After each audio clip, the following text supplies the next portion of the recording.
All right, well, Ms. Watkins, we're going to start right now. I want to first note that you did, I understand you did several internships as a grad student at NASA. Did you ever think you'd be sitting here wearing that uniform with a mission on your schedule? Oh man, it is a true blessing and an honor to be in this position. I certainly always really enjoyed all of my internships and the exposure that I got with NASA, and dreamed of just being a part of the NASA mission, the NASA team, the NASA family, and to be able to do so in this role in this way is just super exciting. You're in a business where there's a pretty long wind-up from the time you're selected as a trainee until you actually get to go up. I think you started training or were selected in 2017. What has the anticipation been like to finally get your chance to strap into a rocket and go up? Yes, we spend a lot of time preparing for this moment, and we spend a lot of time doing simulations and, for lack of a better term, kind of pretending to do the real thing. So it's really exciting and really cool for us to be able to actually put all of that work into practice and to go up there and see the real thing. So it's definitely been years of preparation that we're looking forward to putting those into application. So tell us about your mission, what you plan to do, or what you're be expected to do on the space station.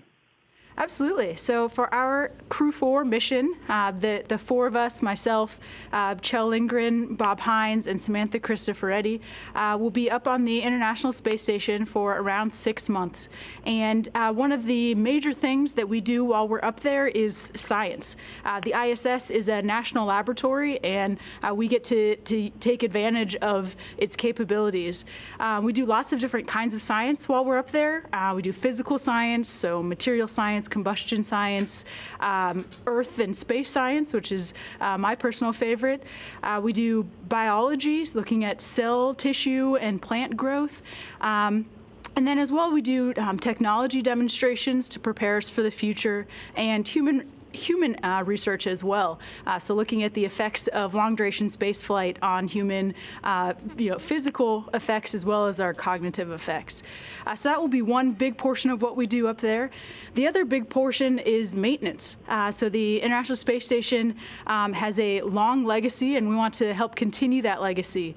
We've just been extended to 2030 to have the ISS up there. We're really excited about that, and we want to make sure that the ISS is up for the task.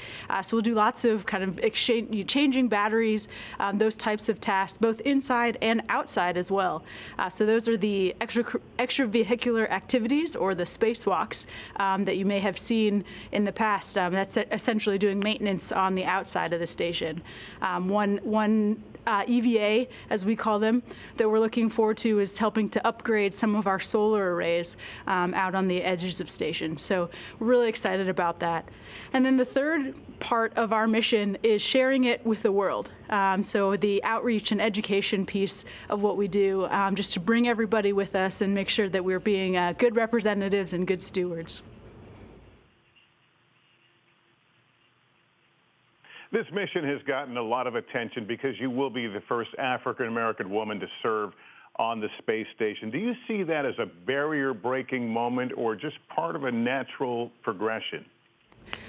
Yeah, in some ways, I think it's almost both, and I think that is what is exciting about it, is that we have reached this milestone, this point in time, and the reason that we are able to arrive at this time is because of the legacy of those who have come before to allow for this moment, and then also recognizing that this is a step in the direction of a very exciting future. So to be a part of that is certainly an honor, and I think that it is both of those things at once.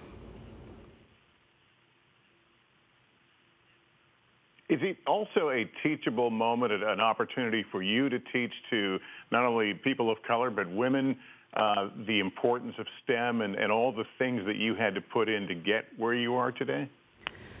Yeah, certainly for me, growing up and throughout my career, it's been really important for me to see people who look like me or have my background or similar experiences in the roles that I aspire to and contributing in ways that I aspire to contribute. So if to the extent that I'm able to do that for others, for other young girls or young people of color, I'm grateful for the opportunity to return the favor.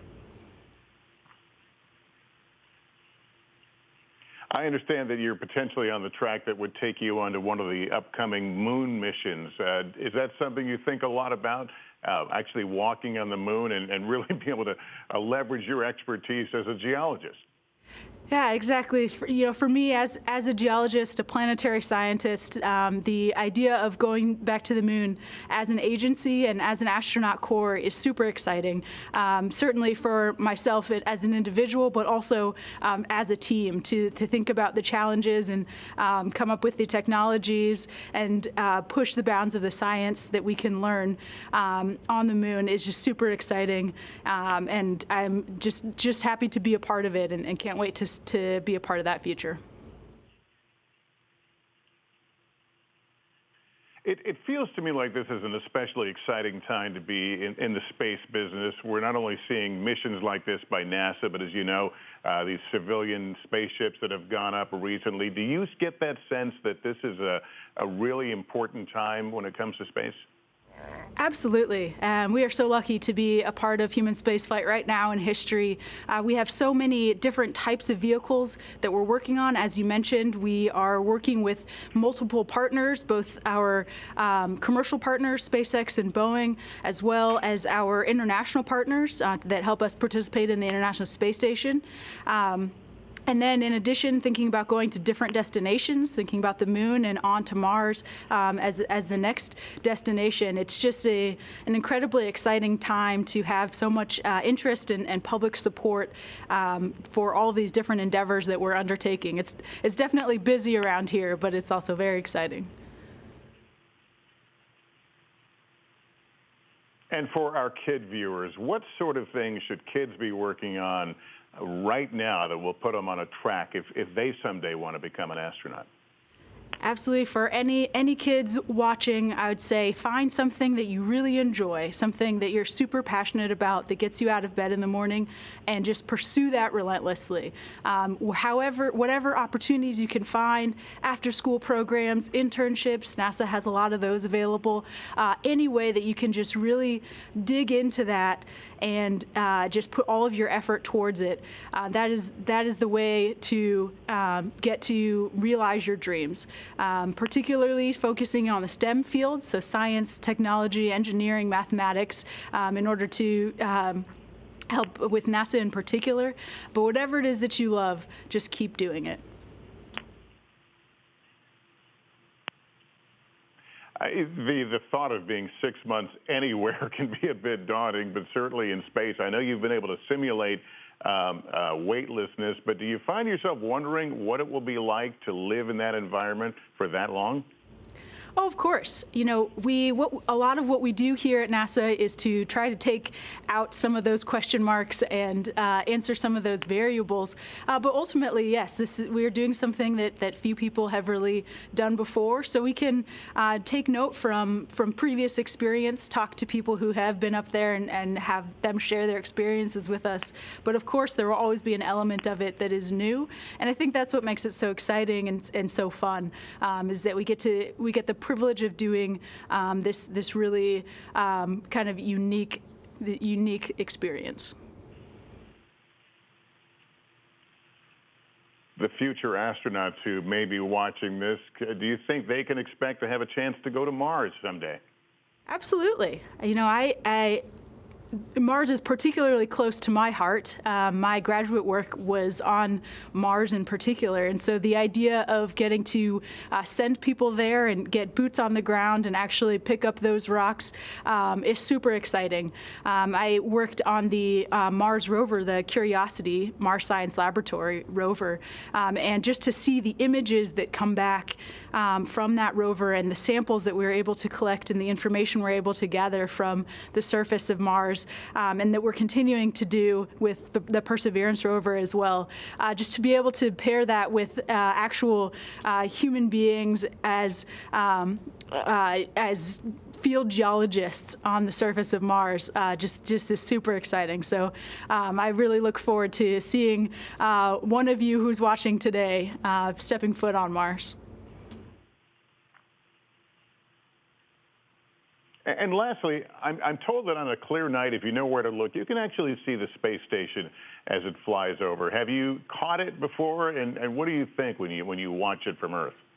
Yes, it is. There's an app that you can get on your phone, or you can go online and find when and where to look overhead and spot the International Space Station going by. And it's really a surreal experience to be able to look up and see part of humanity passing overhead. You know, it's this small kind of light in the distance, but you know that there are 7 human beings living and working up there, pursuing science and helping us take steps towards the unknown.